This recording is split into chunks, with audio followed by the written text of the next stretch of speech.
Hey there, you guys. So we are here today to talk about thesis statements. You might look at me and say, oh, I look a little bit more informal today. Well, there's a reason for that. Check out this shirt. If you've seen the sample essay, then you'll know why I'm wearing it. It says, I'm just here for the Pokestop. You might think Pokemon Go, that's kind of silly, but you know what? It fits into that hobby category, right? It's something I like to do. It's something that takes up my time.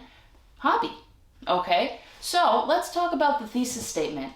Now, with any thesis statement, you want to make sure that you're really direct. Why do I say that you want to make sure you're really direct? Have you ever gotten into a conversation with someone and you can tell they're trying to tell you something really important, but they keep dancing around the point because they're so excited or they don't quite know how to say it, and you just sit there and you're just, oh my goodness, are they going to stop talking anytime today?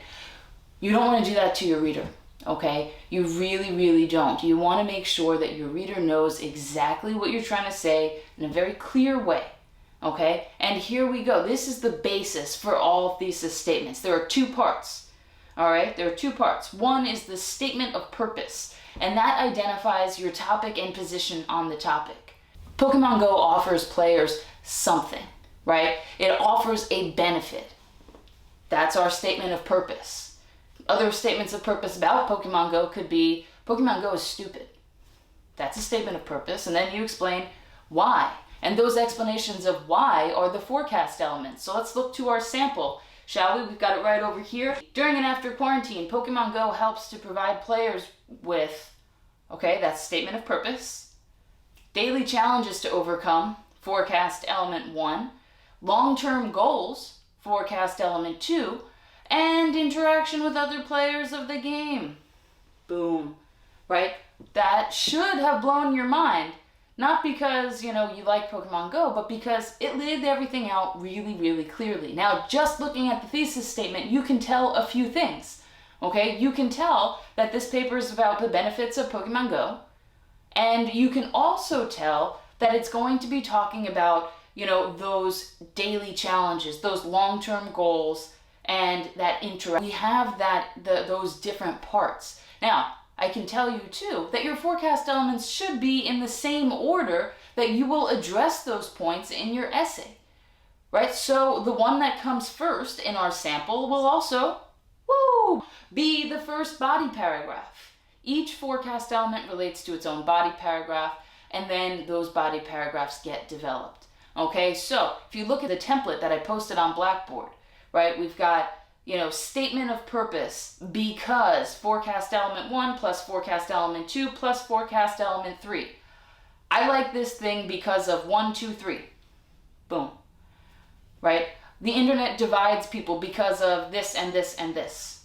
Or if we narrowed it down, social media divides people because of this and this and this. A lot of your topics were about social media when it came to the internet.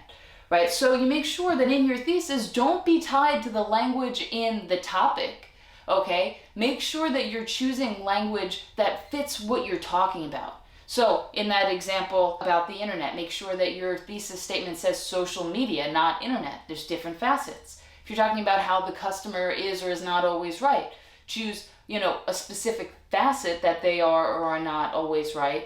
Right? Because, a customer could never be always right because people can't always be right. A customer can't always be wrong because, they still go in and they buy things, transactions go smoothly, they're done, right? I think they did it right. So you want to make sure that you're specific about the intent of your essay, and that's what your thesis does. It establishes your intent, and then it makes you, or it gives your reader the structure that they need to understand what's coming next. Remember this if you remember nothing else from this video. Give your reader a preview and be specific and direct. People don't like surprises. People like to read things that are really easy to understand, and they like you to not mince words, just put it out there, okay, in a nice, direct, basic way. Okay, those last two, of course, tied together. But hopefully that helps you understand thesis statements, at least for the illustration example essay. Our next essay, Comparison Contrast, does something a little bit different, so keep an eye out for another video about that when we get closer to it.